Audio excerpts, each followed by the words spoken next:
Hello students. इस video में हम बात करेंगे हमारे 9th साइंस क्लास से चैप्टर नंबर 13 की, जिसका टाइटल रहेगा why do we fall ill, और उससे रिलेटेड क्वेश्चन आंसर की एक्सप्लेनेशन देंगे। तो चलिए स्टार्ट करते हैं वीडियो को। सबसे पहला क्वेश्चन आप देख पा रहे हो, how many times did you fall ill in the last 1 year, कि आप पिछले साल में कितनी बार बीमार पड़े। व्हाट वर द इलनेस, आपको बीमारी क्या थी। What were the illness illnesses, मतलब यहाँ पर जो बीमारी आपको हुई है उसकी वजह क्या रही थी, तो उसके बारे में हम बात करेंगे। तो सबसे पहले हम बताएंगे कि क्या हैबिट हो सकती है जिससे हम उस बीमारी से बच सकते हैं और किस तरह से उस चीज़ से निपटा जा सकता है। The illness was common cold, जो बीमारी यहाँ पे स्टूडेंट्स को हुई है वो है खांसी की, यानी नॉर्मल जो सर्दी होती है उसके बारे में यहाँ पे बात हो रही है। 2-3 times it occurs in years, एक साल में उसे ये 2 से 3 बार हुई है। वो क्या आदत यहाँ पर बना सकता है। One change I could make in my habits in order to avoid the above illness is take proper diet rich in vitamin C. तो इस बीमारी से बचने के लिए मैं क्या कर सकता हूँ, विटामिन सी को डाइट में यूज कर सकता हूँ। Not to take too cold food, ज़्यादा ठंडी चीज़ें खाने से बचने की कोशिश कर सकता हूँ। The surrounding should be neat and clean, जो आसपास का एनवायरनमेंट है वो भी क्या होना चाहिए, बिल्कुल साफ होना चाहिए। A doctor, nurse, health worker in is expose to more sick people than others in the community. कुछ डॉक्टर्स, नर्स या फिर हेल्थ वर्कर को ऐसे एरिया में भेजा जाता है जहाँ पर बहुत ज़्यादा बीमार पर्सन हैं। फाइंड आउट, पता करें कि वो अपने आप को बीमार होने से कैसे बचा सकता है। तो इसका आंसर रहेगा ए डॉक्टर, ए नर्स और health worker when expose to sick people they keep their nose mouth covered, take care of hygiene. यहाँ पर ये कहता है कि उन डॉक्टर या फिर उन नर्सिस को अपने आप को बीमारियों से बचाने के लिए अपने नाक मुंह को जो है बचाना पड़ेगा, ढकना पड़ेगा, किसी मास्क की हेल्प से, किसी रुमाल की हेल्प से। टेक केयर ऑफ हाइजीन यानी सफाई का ध्यान रखना पड़ेगा। Wash hands with soap before drinking water और ईटिंग फूड, अपने हाथ अच्छे से धोने पड़ेंगे ताकि वो खाना खाने से पहले और पानी पीने से पहले उन्हें हाथ और पैरों को मतलब बहुत अच्छे से साफ करना चाहिए। They use mask, gloves etc to avoid the direct contact with the person suffering from infectious disease, और संक्रमण की बीमारी जिस पर्सन को हुई है उससे बचने के लिए, डायरेक्ट कॉन्टैक्ट से बचने के लिए वो ग्लोव्स का इस्तेमाल करते हैं, हाथों में दस्ताने पहनते हैं और उससे भी वो डायरेक्ट कॉन्टैक्ट से बच सकते हैं। Question number 3, conduct a survey in your neighbourhood to find out what the 3 most common disease are suggested. यहाँ पर ये कहता है कि आपको अपने आसपास एक सर्वे करना है और उसमें नोट करना है कि कौन कौन सी बीमारी जो है ज़्यादा फैल रही है। 3 steps that could be taken by your local authority to bring down, और उनसे बचने के लिए कौन कौन से मेथड जो है बनाए जा सकते हैं यहाँ पे। तो यहाँ पर वो बीमारियाँ जो है दी गई हैं, कॉमन डिजीज इन नेबरहुड जो मिली हैं, जैसे malaria, typhoid, cough and cold. इनके ठीक सामने इनसे बचने के तरीके बताए गए हैं। जैसे फर्स्ट, मलेरिया किससे होता है, एनाफ्लीज मच्छर से होता है, और वो कब खत्म होगा, जब आसपास की चीज़ें साफ होगी, क्लीन सराउंडिंग। टाइफाइड बुखार होता है नॉर्मल, और यहाँ पर हमें पानी का ध्यान रखना पड़ेगा, क्लीन ड्रिंकिंग वाटर।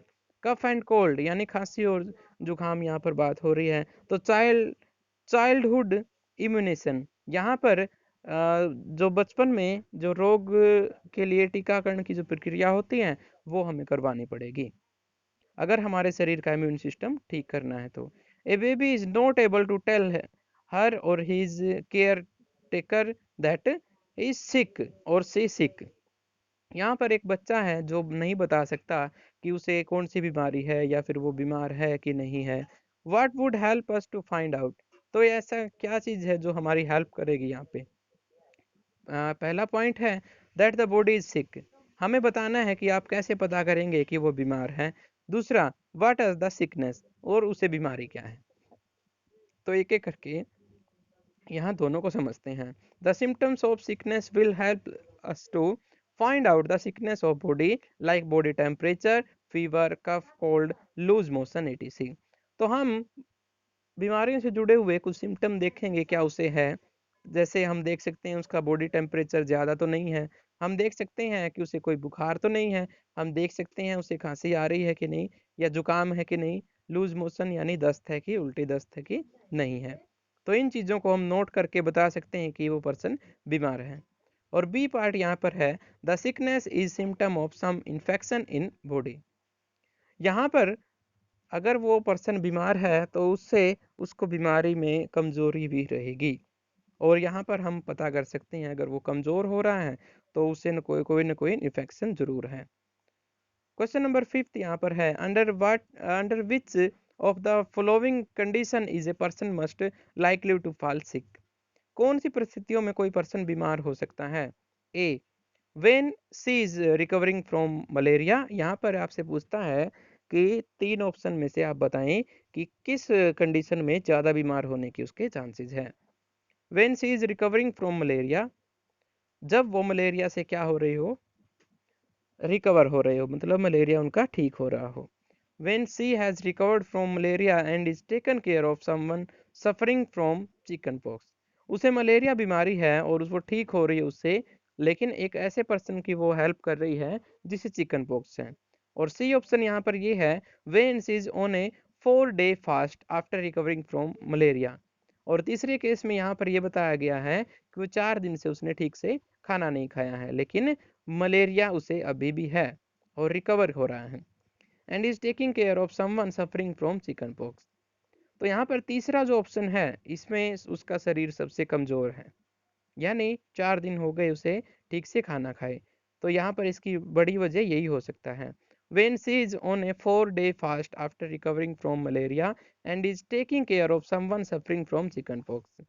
तो यहाँ पर सी ऑप्शन ये सिलेक्ट करता है जैसा कि हमने बताया था, as the person does not take in proper diet, क्योंकि उसने ठीक से खाना नहीं खाया है, which is required for proper health, जो कि अच्छे स्वास्थ्य के लिए जरूरी है।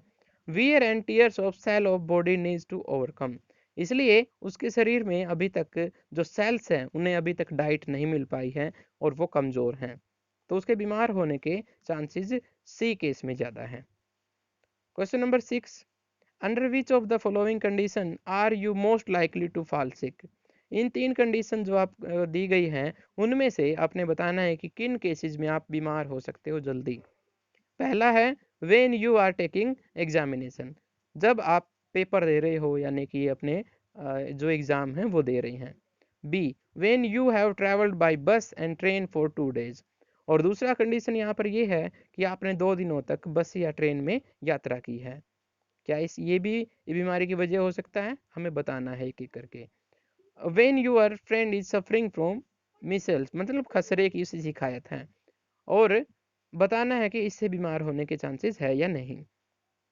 When friend is suffering from measles, यानी अपने दोस्त को जो है खसरा है, as it is a infectious disease, क्योंकि ये फैलने वाली बीमारी है, इसलिए हम इस केस में सबसे ज़्यादा बीमार होने के चांसेस होते हैं।